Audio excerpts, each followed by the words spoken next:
সব কথা কি আর বলা যায় পত্রিকা, টেলিভিশন কিংবা বেতারে?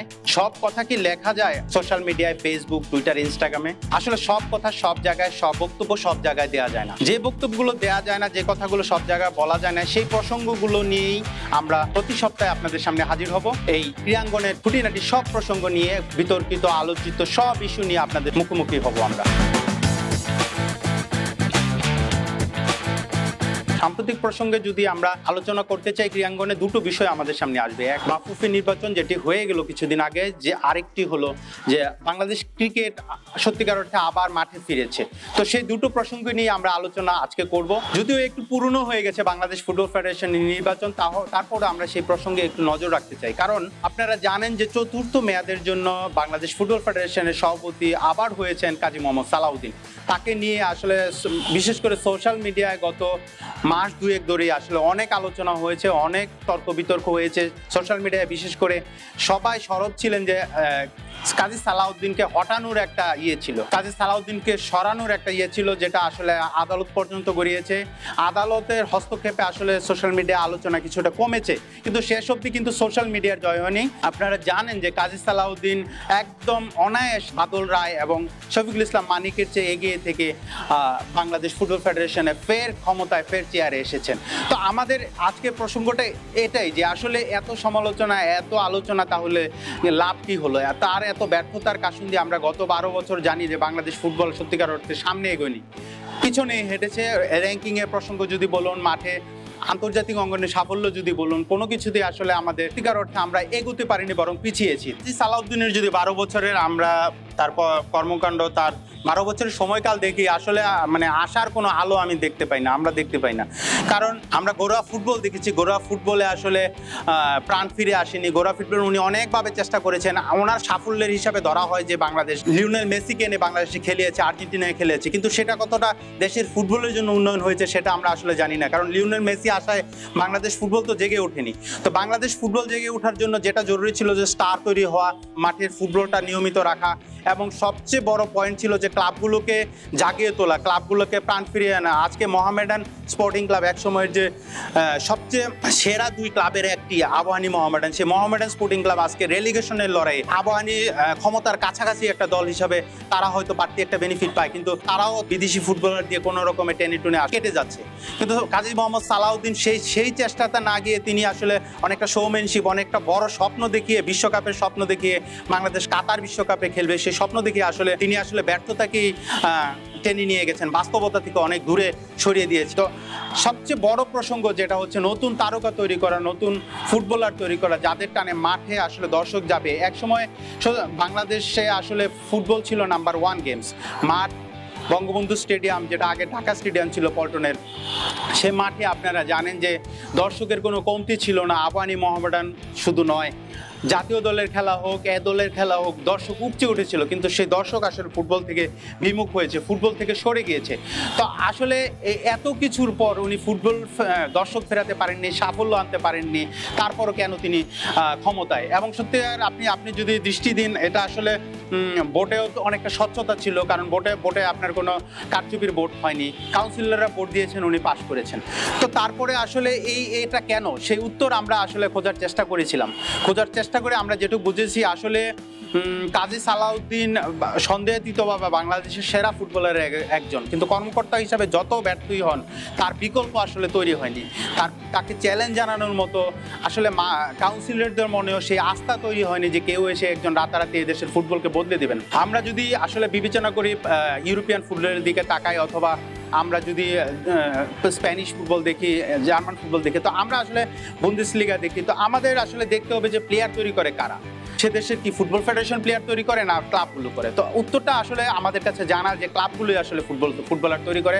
একজন মেসি কিন্তু আর্জেন্টিনা তৈরি করেনি, একজন মেসিকে, নেইমারকে কিন্তু ব্রাজিল তৈরি করেনি, তার ক্লাব তৈরি করেছে, তার ক্লাব দিনের পর দিন তার পিছনে ইনভেস্ট করে তৈরি করেছে। তো বাংলাদেশের আসলে ক্লাবগুলো আসলে ফুটবলার তৈরি করার কথা ছিল, তারা আসলে কি করেছে? আপনারা জানেন যে বছরখানেক আগে বাংলাদেশের যে শুদ্ধি অভিযান শুরু হয়েছিল, ক্যাসিনো, আপনি দেখেছেন প্রতিটা ক্লাবেই ক্যাসিনোর চর্চা হয়েছে, টাকা, মাদক সবকিছুই আসলে হয়েছে। করেছে, যেটা হওয়া দরকার ছিল যে ফুটবলার তৈরি করা, সেটাই আসলে আমরা এই ক্লাবগুলোতে দেখিনি, বিশেষ করে ঢাকার ক্লাবগুলো। আর ঢাকার বাইরে তো আসলে খেলাধুলা বন্ধ দীর্ঘদিন যাবত। এই অবস্থার মধ্য দিয়ে আসলে ফুটবল এগোতে পারে না, সেটা আমরা মোটামুটি নিশ্চিত ছিলাম। সেটা সালাউদ্দিন কেন, আমরা যাকে স্পেনিশ ফুটবল ফেডারেশনের সভাপতি এনে দিলে হয়তো সেটা সম্ভব ছিল না। তো এর ভিতরে আসলে তারপরেও আমরা আসলে অনেকেই পরিবর্তনের একটা স্বপ্ন দেখেছিলেন যে সালাউদ্দিন আসলে 12 বছর দীর্ঘ সময়, 12 বছর কেউ যদি না পারে আসলে আগামী 4 বছরে কি পারবে? 12 বছর আসলে অনেক দীর্ঘ একটা সময়, একযোগে যে পারেননি সে 4 বছরে কি পারবেন? উনি সালাউদ্দিন নিজেও আপনারা জানেন যে অনেক স্বপ্ন দেখিয়েছিলেন, বাংলাদেশকে বিশ্বকাপ খেলার স্বপ্ন দেখেছিলেন, কিন্তু সবই আসলে বুমেরাঙের মতো ফিরে গেছে। তো আমার যেটা মনে হয় আসলে সালাউদ্দিন কেন পাশ করলেন? সালাউদ্দিন সম্ভবত এই কারণেই পাশ করলেন যে তাকে চ্যালেঞ্জ জানানোর মতো এবং ফুটবল নিয়ে স্বপ্ন বুননের মতো আসলে কেউ তৈরি আসেননি। যদি আমরা বাদল রায়ের কথা বলি, বাদল রায় আসলে কতটা ওই জায়গায় সালাউদ্দিনকে চ্যালেঞ্জ জানানোর মতো ছিল সেটা আসলে ভোটেই পার্থক্য করে দিয়েছে। ভোটে আমরা সেই দৃশ্যটাই দেখেছি, কেউ তাকে চ্যালেঞ্জ জানাতে পারেননি, উনিও একচেটিয়া পাশ করে আবার 4 বছরের জন্য ক্ষমতায় এসেছেন। তো আমরা তারপরেও আসলে স্বপ্ন দেখতে চাই, কারণ হচ্ছে ফুটবল বাংলাদেশের এখনো যদি আমি বলি ফুটবল বাংলাদেশের জনপ্রিয়তম খেলার একটি, ফুটবল আবার জেগে উঠুক। তো আমরা ফুটবলের প্রসঙ্গ যেই জায়গায় শেষ করি, আসলে ফুটবল আক্ষেপের নাম হয়, সেখানে আশার আলো হয়ে আসে ক্রিকেটও আমরা আসলে করোনা ভাইরাসের কারণে দীর্ঘ একটা সময় ক্রিকেটাররা মাঠের বাইরে ছিলেন, আপনারা সবাই জানেন যে তারা গৃহবন্দী ছিলেন। এরপরে আবার প্র্যাকটিস শুরু হয়েছে, ইন্ডিভিজুয়াল প্র্যাকটিস কিছুদিন চলেছে। এরপর যখন আসলে শ্রীলঙ্কা সফরের একটা উদ্যোগ নিয়েছিল বাংলাদেশ ক্রিকেট বোর্ড, সেটাও সফরের চূড়ান্ত পর্যায়ে গিয়ে আসলে সফরটা শেষ পর্যন্ত হয়নি। আপনারা জানেন যে কোয়ারেন্টাইন নিয়ে সমঝোতা হয়নি দুই বোর্ডের। তারপরে ক্রিকেটাররা খুবই হতাশ হয়ে পড়েছিলেন, কারণ তারা মনে করেছিলেন যেহেতু করোনার প্রকোপ তেমন ভাবে কমেনি, তাদের হয়তো যেহেতু আন্তর্জাতিক ক্রিকেট সামনে নেই, তাদের আবার হয়তো ঘরে ফিরে যেতে হবে। কিন্তু বাংলাদেশ ক্রিকেট বোর্ড একটা প্রশংসনীয় উদ্যোগ নিয়েছে, যেটা হলো আবার তাদের মাঠে ফিরেছে, আবারও শুরু হয়েছে ক্রিকেট। 3 জাতি ক্রিকেট এখন চলছে মিরপুরে শেরে বাংলা স্টেডিয়ামে। তবে এই ক্রিকেট প্রসঙ্গে আমি দুটো কথা আসলে বলতে চাই। নাজমুল হাসান পাপন এই টুর্নামেন্ট শুরু করেছেন, 7 দিনের টুর্নামেন্ট, কিন্তু ওইটাতে বাজেট 36,75,000 টাকা। প্রথম শ্রেণী ক্রিকেট খেলেন যারা, লিস্ট এ ক্রিকেট খেলেন, তাদের জন্য কিছুটা হতাশারও কারণ হচ্ছে সে জায়গায় আসলে এত টাকা নেই। 7 দিনের টুর্নামেন্টে যখন 36 লাখ 37 লাখ টাকা খরচ হয়, সেখানে আসলে আমরা দেখি যে দেশের যেই জায়গা থেকে ক্রিকেটার তৈরি হবেন, টেস্ট ক্রিকেটার তৈরি হবেন, সেই জায়গায় আসলে বাজেটটা এখনো অপ্রতুল। হয়তো আমাদের টেস্ট ক্রিকেটে এখনো আমরা ঢুকছি, টেস্ট ক্রিকেটে আমরা কিছুই করতে পারছি না। বাংলাদেশ ক্রিকেট বোর্ডকে বারবার এই প্রসঙ্গে গণমাধ্যমে আমরা অনেক লেখালেখি করেছি, অনেক বলেছি যে আসলে ফার্স্ট ক্লাস ক্রিকেট যে জায়গায় শক্তিশালী হয় না, সেই জায়গায় আসলে দেশে ক্রিকেটও আগায় না। আমি গত বছর নভেম্বরে ভারতে গিয়ে আসলে এই প্রসঙ্গটা দেখেছি। ভারত কিন্তু সাম্প্রতিক সময়ে ক্রিকেটে অনেক দূর, বিশেষ করে টেস্ট ক্রিকেটে অনেক দূর এগিয়েছেন, তারা নাম্বার 1 টিম হয়েছেন। তো তাদের আসলে আমরা যত দূর দেখেছি যে আমরা বিরাট কোহলিকে আমরা নিজেরাই বাংলাদেশ থেকে কাভার করতে যাওয়া সাংবাদিকরা প্রশ্ন করেছিলাম যে ভারত কি করে এত দূর এগুলো। তো বিরাট কোহলি একটা চমৎকার কথা আমাদের বলেছিলেন যে আসলে তাদের প্রায়োরিটিটা সবার আগে থাকে টেস্ট ক্রিকেট।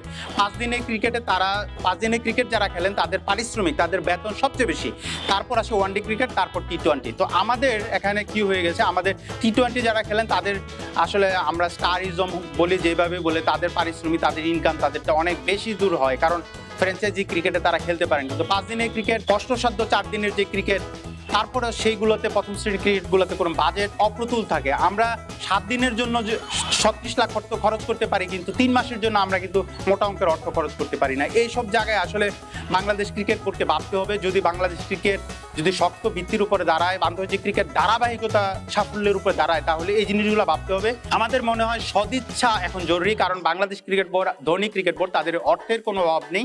তারা যদি সদিচ্ছা থাকে তাহলে বাংলাদেশ ক্রিকেটে, সাদা পোশাকের ক্রিকেটে আরও অনেক বাজেট আসবে এবং বাংলাদেশ ক্রিকেট সেই ক্রিকেটার তৈরির পথ তৈরি হবে এবং বাংলাদেশ ক্রিকেট ঠিক মজবুত অবস্থানে যাবে। বোর্ডের সদিচ্ছার প্রসঙ্গটাই, নাজমুল হাসান পাপন আসলে সব বিষয়ে কমেন্টস করেন, সব বিষয়ে ওনার মন্তব্য দেন, ক্রিকেটারদের সঙ্গে সরাসরি জড়িত থাকেন। আমাদের যেটা মনে হয় তিনি এই প্রসঙ্গে যদি চিন্তা করেন, যে নজর দেন ক্রিকেটারদের যে পারিশ্রমিক, যে সাদা পোশাকের ক্রিকেটে, এবং বাংলাদেশ ক্রিকেট বোর্ড বারবারই নাজমুল হাসান পাপনের যে কমিটি যারা আছে তারা এই প্রসঙ্গে বারবারই আসলে গণমাধ্যমের প্রশ্নের মুখে পড়েন যে কেন আসলে টেস্ট ক্রিকেটার তৈরি হচ্ছে না এই দেশে, কেন আসলে ওয়ানডেতে আমরা সাফল্য পাচ্ছি, ওয়ানডে আমরা অস্ট্রেলিয়াকে হারাচ্ছি, ইংল্যান্ডকে হারাচ্ছি, ভারতকে হারাচ্ছি, কিন্তু আমরা সেই ভারতের মুখোমুখি হয়ে আসলে টেস্ট ক্রিকেটে কেন 3 দিনের বেশি, 2.5 দিনের বেশি আমরা টেস্টটা টেনে নিতে পারছি না। সেই জায়গায় আমরা গত 5-7 বছরে আসলে কি করলাম?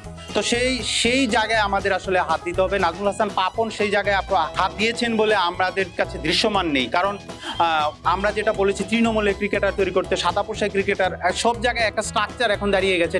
নাজমুল হাসান পাপনের সেদিকে নজর দিলে হয়তো ক্রিকেটটা আরো অনেক দূর আগাবে, কারণ ক্রিকেটে আসলে ফিনান্সিয়াল ক্রাইসিস নেই, ক্রিকেট আসলে যা ইচ্ছা তাই করতে পারে।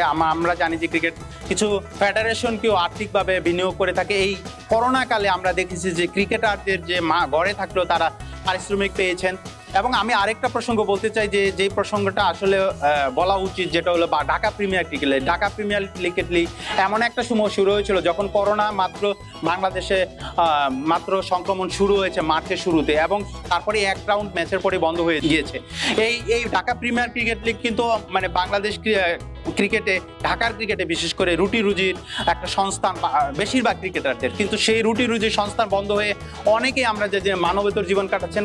বাংলাদেশ ক্রিকেট বোর্ড হয়তো নাজমুল হাসান পাপন ব্যক্তিগতভাবে হোক, যেভাবে বোর্ডের মাধ্যমে হোক, কিছুটা পাশে দাঁড়িয়েছেন, কিন্তু আমরা তো পুরোটা তার গল্প জানি না, পুরোটা তার পাশে দাঁড়াতে পারিনি। তো আমার মনে হয় যে এই 7 দিনের টুর্নামেন্ট শুরুর চেয়ে আসলে ঢাকা প্রিমিয়ার লিগ কত তাড়াতাড়ি শুরু করা যায়, এবং বিপিএল যেটা আছে, বিপিএলেও বাংলাদেশের প্লেয়ারদের বড় একটা আয়ের সংস্থান হয়, যেটাতে তাদের রুটি রুজি, তাদের ফ্যামিলি চলে। তো সেই জিনিসগুলোতে নাজমুল হাসান পাপন নজর দিবেন বলে আমরা বিশ্বাস করি।